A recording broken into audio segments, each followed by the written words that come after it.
Cher Cancer, voici votre guidance. Alors, sur le domaine professionnel, nous avons en énergie principale la clé et la nécessité, le roi de bâton, le 8 de bâton et l'as de coupe. Ok. Alors là, tout de suite, ce que ça me dit avec cette énergie, générale, donc que sont la clé et la nécessité, c'est que j'ai l'impression que pour certains d'entre vous, il y a peut-être un besoin de changement.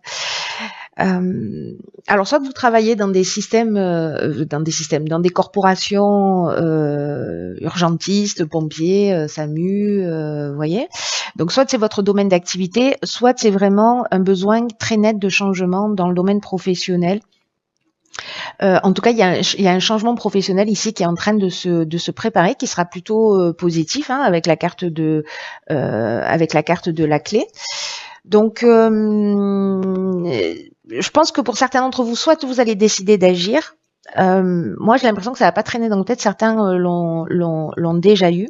Alors, soit c'est une recherche d'emploi, soit c'est un besoin d'évoluer, soit c'est une sensation d'arriver à saturation dans son activité professionnelle. Mais ici, on est quand même dans une évolution. Il y a des choses qui ne changent pas. Dans une évolution qui est plutôt favorable. En tout cas, il y a vraiment un esprit entreprenant, voilà, où on a envie de faire bouger les choses, on a envie de les faire changer. Donc, si vous êtes à la recherche d'un emploi, je sais pas, vous allez mettre les bouchées doubles. En tout cas, c'est une période propice pour peut-être trouver un emploi ou peut-être demander une augmentation ou en tout cas, il y a une idée d'avancement. Alors, soit on prend plus de responsabilités, soit on est promu à une on est promu où il y a une évolution dans son activité professionnelle, soit au niveau structurel, soit au niveau hiérarchique. Ici, avec le roi de bâton, précisément, on est dans la maîtrise. Hein. On est dans la maîtrise. Il y a quelque chose qui va vite et il y a vraiment cette idée de nouveau départ avec cet as de coupe. Alors, soit c'est vous quittez un emploi et vous décidez de vous lancer dans une nouvelle activité, mais pour faire quelque chose qui vraiment vous tient à cœur, pour faire quelque chose qui vous plaît. Ici, il y a une prise de conscience. Et peut-être que vous allez oser aussi demander des choses que vous n'osiez pas faire avant. Voilà. Mais là, j'ai l'impression, alors peut-être il peut y avoir des mutations aussi, que les choses quand même elles vont aller très vite. Voilà. Ou alors peut-être que vous allez avoir aussi plusieurs propositions et que vous allez être dans une posture de ok, qu'est-ce que je fais, comment je m'y prends, qu'est-ce que je choisis, qu'est-ce qui me tient le plus à cœur. En tout cas, c'est vraiment extrêmement positif, hein, avec toutes les cartes qu'on a là, avec ce nouveau départ, etc. Parce que ici, vous êtes, il y a le roi de bâton, il est puissant, il est dans la maîtrise, il donne l'exemple, c'est un leader puissant. Donc, si vous prenez un poste à responsabilité, vous serez à la hauteur de cette situation sans aucun problème.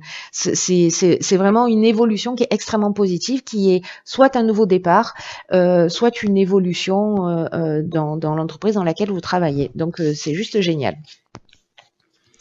Ensuite, dans le domaine sentimental et relationnel, nous avons la carte 47-48, waouh, ok, l'éternité et l'âme. Nous avons le roi de coupe, le roi de bâton, et ben dis donc, il y a de la maîtrise dans l'air chez vous, hein, et le 7 d'épée. Ok. Elles sont trop belles ces cartes. Hop. Par quoi je commence?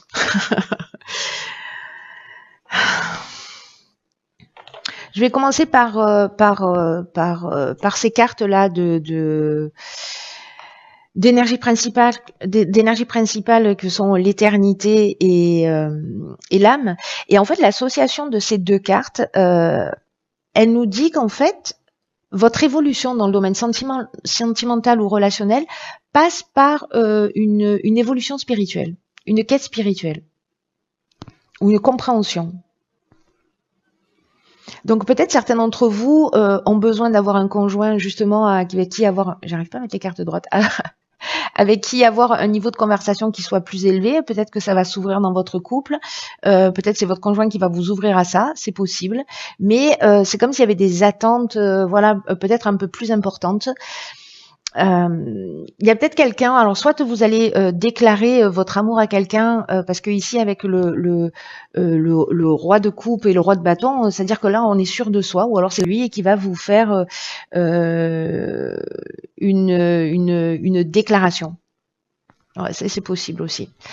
Une déclaration, parce que cet homme, cette personne-là, donc homme ou femme, hein, ce cavalier, il est plutôt il y a une forme d'idéal, il y a une forme de sensibilité émotionnelle, il y a une invitation à l'amour, il a un côté romantique. Euh, il y a peut-être une idée aussi de secours émotionnel, c'est-à-dire quelqu'un là comme ça qui est dans la maîtrise, qui est sûr de lui, qui prend soin des autres, parce que le roi de bâton c'est ce qu'il fait, hein, il prend aussi soin des autres, hein, il est dans son royaume, mais il fait en sorte que tous les gens autour de lui se sentent bien. Donc soit c'est quelqu'un comme ça qui arrive dans votre vie, et je dirais qu'il y a un petit bémol avec ce 7 d'épée.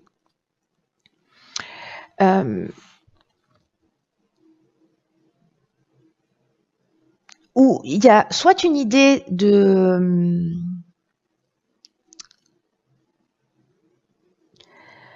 s'éloigner de la vérité, ou peut-être d'éviter de prendre des responsabilités, c'est-à-dire peut-être d'éviter de s'engager, ou peut-être de ne pas oser. Il y a peut-être une idée aussi de tromper les autres, c'est-à-dire d'avoir un comportement peut-être un peu manipulateur. Alors soit c'est quelqu'un qui va arriver comme ça dans votre vie et qui va avoir le discours parfait, ou c'est vous en fait qui proposez un discours parfait, mais peut-être que vous êtes déjà en couple, vous voyez, donc ça peut être une idée comme ça de faire les choses, de faire des choses cachées. S'il y a une troisième personne, ça c'est aussi une option possible. Ou alors vous vous sentez pas légitime, ce qui est aussi une option possible. Là, ce qu'on nous dit, c'est que peut-être il faut voir les choses en face. C'est-à-dire que peut-être il faut affronter la réalité, regarder cette personne pour ce qu'elle est.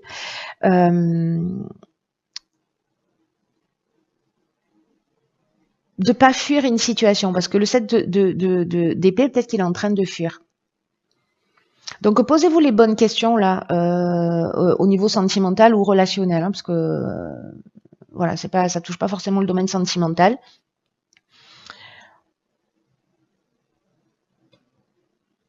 Attention aussi, je dirais, si vous êtes justement dans cette bienveillance, dans cet amour, que vous avez cette idée, enfin que vous êtes amoureux de l'amour, de pas, de faire attention à qui vous allez, avec qui vous allez partager cette partie-là de vous. Vous me direz comment ça résonne pour vous. Je serais très curieuse de savoir, parce qu'on a ces deux options, mais en même temps, l'énergie générale, c'est la quête spirituelle. Voilà, c'est d'aller peut-être au-delà des apparences et d'aller à l'essentiel. Donc, vous voyez peut-être s'il y a des croyances qui vous emmènent dans un schéma. Au niveau matériel et au niveau des valeurs, nous avons ici en énergie principale le choix et le mensonge. Nous avons le 8 de bâton, nous avons deux reines, la reine de denier et la reine d'épée. Ok. Alors, là, ce que ça nous dit sur le plan matériel, c'est peut-être qu'il y a des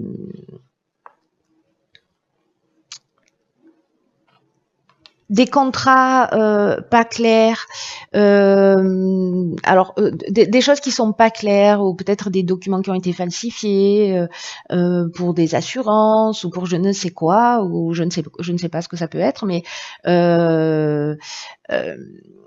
donc là attention, parce que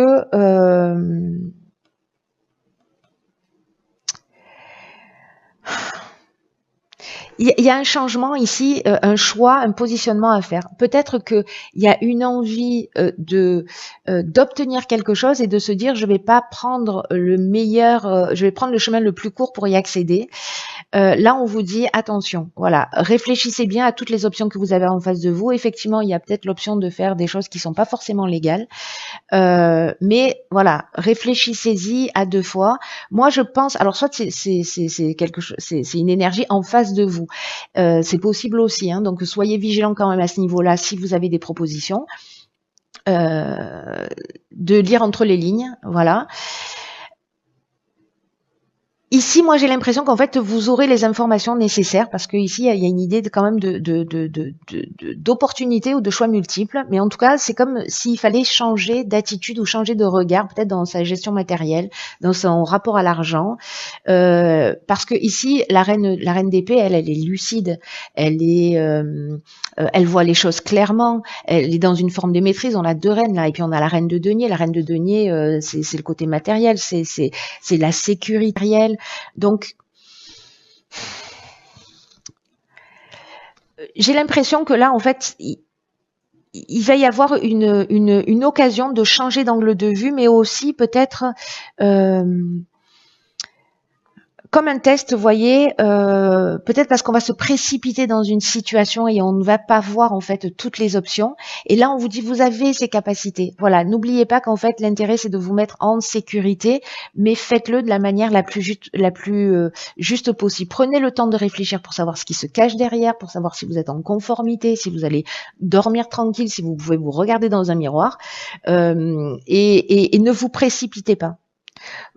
Triez toutes les priorités, précisez vos intentions, faites préciser les intentions des personnes que vous avez en face de vous aussi, si c'est par exemple c'est un contrat de travail, mais il y a une idée de découvrir quelque chose de manquant, une information peut-être à laquelle vous n'avez pas accès, mais avec cette reine d'épée, moi je suis pas inquiète parce que j'ai l'impression que vous allez voir les choses clairement et que vous allez prendre la meilleure décision. Encore une fois, que ce soit vous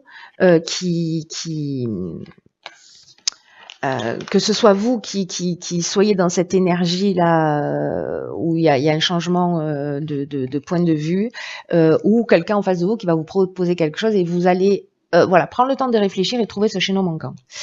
Alors, au niveau de l'évolution spirituelle, nous avons ici le Nadir. Alors, pas d'affolement, je sais que cette carte, elle fout la trouille.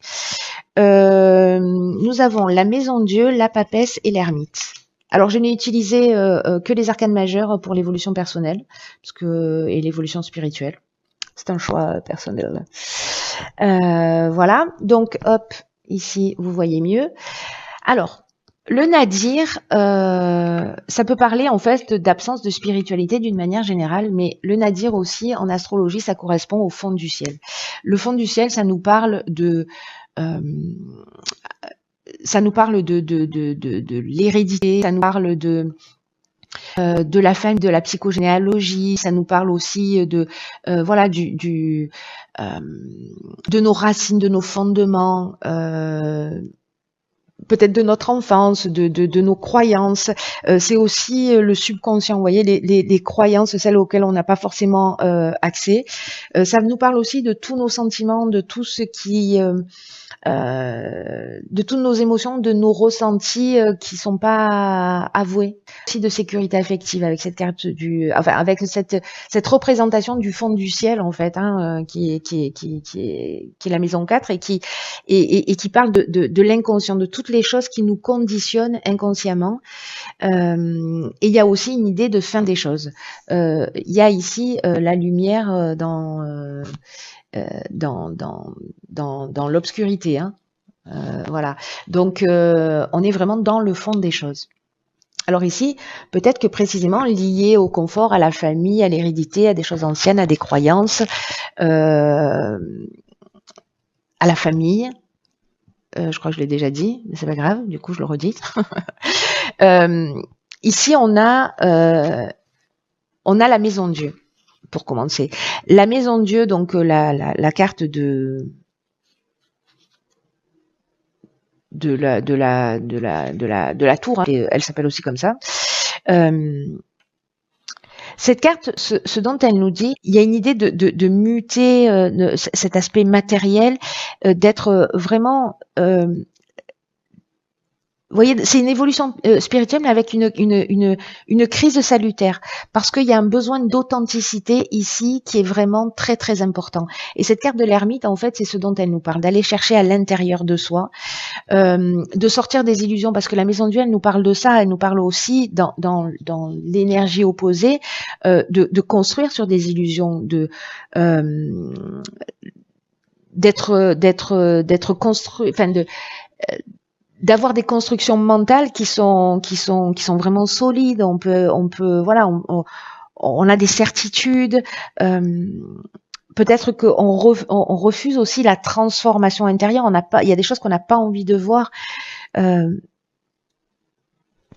Il y a peut-être aussi une idée d'enfermement, vous voyez. Et donc là, en fait, ce qu'on vous propose, c'est justement d'aller voir à l'intérieur de vous pour être dans cette énergie lumineuse de la Maison Dieu et de tout ce qu'elle apporte, c'est-à-dire de s'ouvrir au questionnement, ce que nous propose encore une fois l'ermite.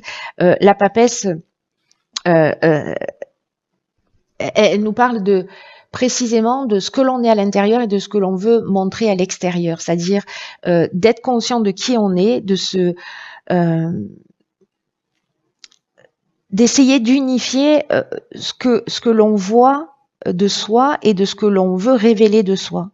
Donc il y a une idée ici de gestation en fait avec cette carte de l'ermite, avec cette carte de la Maison Dieu, d'aller voir vraiment à l'intérieur de soi.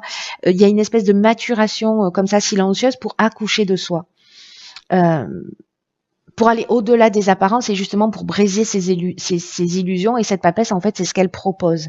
Il y a une idée d'accouchement de la vérité. Alors c'est intéressant par rapport au tirage sur les domaines précédents, hein, on a vu qu'il y avait du mensonge, on a vu aussi avec ce 7 d'épée, voilà, d'affronter la vérité, de pas faire semblant de pas la voir. Ici, l'ombre de la papesse, elle peut nous parler justement d'une forme d'hypocrisie ou une forme de dissimulation ou de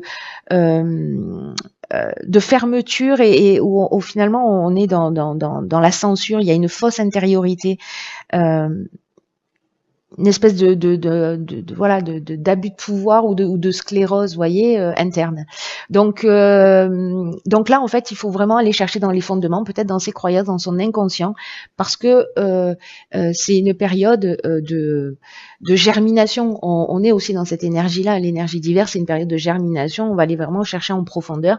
Si vous le faites pas, c'est la vie qui va s'en charger. Faites-moi confiance. Et ça peut vraiment bousculer.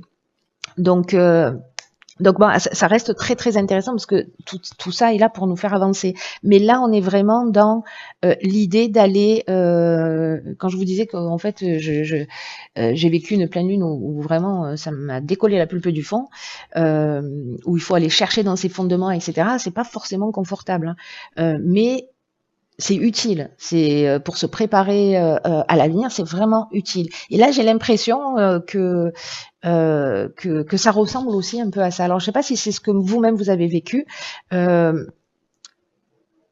ou si vous êtes comme ça un peu entre deux eaux, mais peut-être que si vous avez l'occasion de voir ce tirage, ça pourra vous éclairer par rapport à ce que vous vivez. Voilà, cher Cancer, écoutez, prenez vraiment bien soin de vous. Et puis, je vous dis à très vite pour une nouvelle guidance. Je vous embrasse.